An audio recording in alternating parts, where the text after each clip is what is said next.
राम मंदिर में चढ़ावे में हुई चोरी की जांच का दायरा बढ़ता हुआ दिखाई दे रहा है। एक तरफ एसआईटी को जांच के लिए 15 और दिन दिए गए हैं, तो सूत्रों का यह भी कहना है कि अब सीबीआई भी जांच कर सकती है।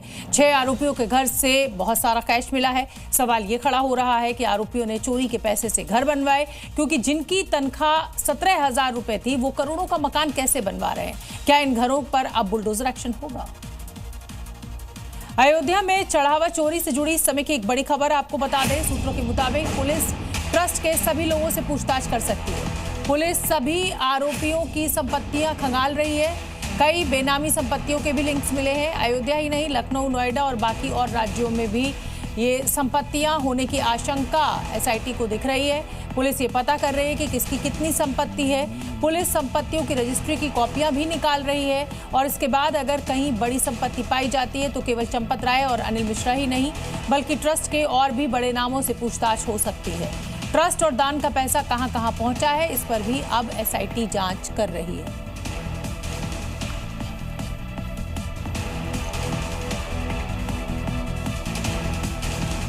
तो आरोपियों की संपत्ति खंगाली जा रही है। अयोध्या, लखनऊ, नोएडा में संपत्ति का शक है। रजिस्ट्री की कॉपी निकाली जा रही है। ये पूरा का पूरा जो महा घोटाला है, अब एसआईटी को इसी जांच को आगे बढ़ाने के लिए अभी 15 दिन का वक्त और दिया गया है। और ये कहां कहां ये चंदा चोरी होकर पहुंचा है, किस किस ने क्या क्या इस्तेमाल किया है, ये जांच चल रही है।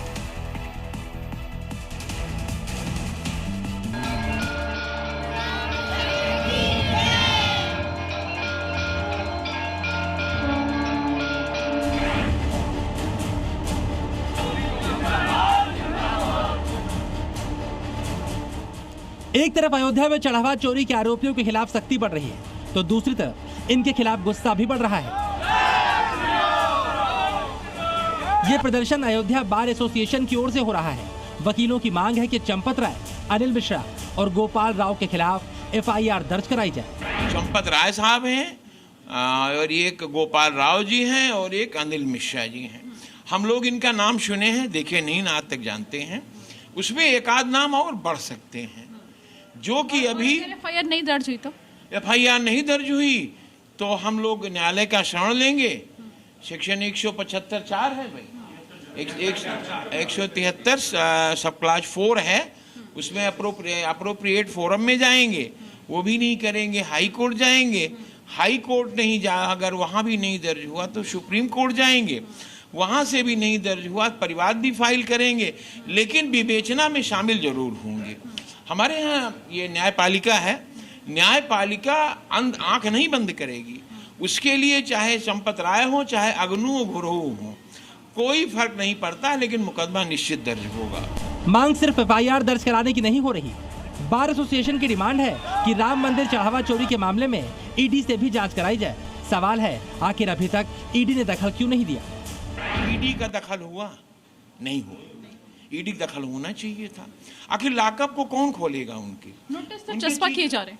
नहीं, नोटिस चस्पा की गई हुई, एक्टिवेट नहीं हुई। जैसे आप ये देख लें कि जैसे पैसे उनके हैं लॉकअप में रखे हैं, बॉक्स में रखे हैं। आखिर इतने बड़े बड़े पैसे बरामद हुए, इतने बॉक्स बरामद हुए, राम जन्मभूमि राज्य कोष बरामद हुआ, एक बॉक्स लाल रंग का बरामद हुआ, तो ईडी का दखल बना कि नहीं? ईडी को दे देना चाहिए, तो आके आती है, अपना जो है सारे कागज को खंगालती है। चढ़ावा चोरी का मामला सिर्फ वकीलों के रण तक सीमित नहीं है। आरोपियों के घर कैश मिलने के साथ ही केंद्रीय एजेंसियां भी सतर्क हो गई हैं। सवाल उठ रहे हैं, क्या केस के आरोपियों ने काली कमाई से मकान बना लिए? क्या इन पर बुलडोजर चलेगा? मामले की जांच कर रही पुलिस ने आरोपियों के घर से बरामद कैश की जानकारी दी है। आरोपी अविनाश शुक्ला के भाई अमित शुक्ला का एक वीडियो पुलिस के हत्थे चढ़ गया है, जो कि सोशल मीडिया पर खूब वायरल हो रहा है। बरामद की गई रकम के बारे में जानकर आप हैरान रह जाएंगे। 6 आरोपियों के घर से करीब 80 लाख रुपए मिले हैं। इतना ही नहीं, इसमें अमेरिकी डॉलर भी शामिल है। सबसे ज्यादा पैसे मिले हैं अविनाश शुक्ला के घर से। इसके घर से 20,39,220 रुपयों के अलावा 1,121 अमेरिकी डॉलर भी मिले हैं। वहीं करुणेश पांडे के घर से 18 लाख रुपए मिले हैं। अनुकूल मिश्रा के घर से 16 लाख से ज्यादा कैश बरामद हुआ है। लवकुश मिश्रा के घर से 14 लाख से ज्यादा मिले हैं। रमाशंकर मिश्रा के घर से 7 लाख से ज्यादा कैश मिला है और रमाशंकर उर्फ टिन्नू यादव के घर से 1 लाख रुपया मिला है। आरोपियों के घर कैश बरामदगी के बाद बड़े एक्शन की उम्मीद जाहिर की जा रही है। कहा जा रहा है आरोपियों ने महापाप करके जो पैसे जमा किए हैं उनसे मकान बनवाया गया है। लव कुश मिश्रा अपनी पत्नी के नाम घर बनवा रहा है। तो लव कुश मिश्रा की पत्नी सुप्रिया मिश्रा के नाम जो जमीन बैनामा कराई गई थी और उस पर घर बनाया जा रहा था, 3 तल्ले का ये मकान जब आप देखेंगे तो इससे पता लग जाएगा कि कितना आलीशान बंगला बनाया जा रहा था।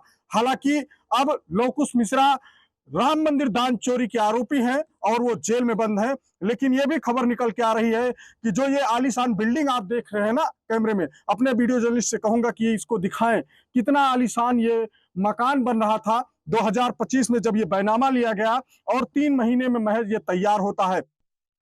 इतना ही नहीं, अनुकल्प मिश्रा ने भी कौशलपुरी में घर बनवाया है। सवाल ये है, इतनी कम कमाई वाले शख्स ने घर बनाने में इतने पैसे कहां से लगाए? लव कुश मिश्रा ने शहादतगंज में पत्नी के नाम मकान का काम शुरू किया। ऐसा ही मकान अनुकल्प मिश्रा ने कौशलपुरी में बनवाया। सवाल है, क्या इन दोनों मकानों पर बुलडोजर चलेगा? चढ़ावा चोरी के मामले में आरोपी लव कुश मिश्रा की पत्नी को अयोध्या विकास प्राधिकरण ने नोटिस दिया है। शिशु को है कि आपका निर्माण जो है वो हमारे जो प्राधिकरण का एक्ट है उसके विरुद्ध प्रतीत होता, तो कृपया अपना जवाब दाखिल करें। सूत्रों के मुताबिक अयोध्या पुलिस अब उन आरोपों की भी जांच कर रही है जिसमें कहा गया है राम मंदिर में नियुक्तियों के लिए रिश्वत ली गई थी। जांच का यह नया पहलू गिरफ्तार आरोपी अविनाश शुक्ला से पूछताछ के दौरान सामने आया। सूत्रों के मुताबिक पुलिस इस बात की जांच कर रही है, क्या राम मंदिर प्रतिष्ठान में कर्मचारियों की भर्ती के लिए रिश्वत का खेल हुआ? बताया जा रहा है यहाँ 125 कर्मचारियों की भर्ती की गई। दावा यह भी है कि उम्मीदवारों ने नौकरी पाने के लिए रिश्वत दी थी।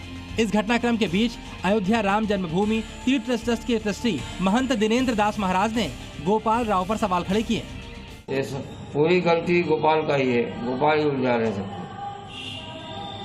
हमारे ट्रस्टी में ऐसी कोई दिक्कत नहीं है, सब रामलला को मान रहे, पूजा पाठ कर रहे हैं सब। बहरहाल भगवान राम में आस्था रखने वाले करोड़ों सनातनी जानना चाहते हैं कि अयोध्या केस के कितने गुनहगार हैं, किन लोगों ने मिलकर साजिश रची और कहां तक चढ़ावा चोरी का पैसा पहुंचाया गया। प्रीति श्रीवास्तव के साथ ब्यूरो रिपोर्ट, जी मीडिया।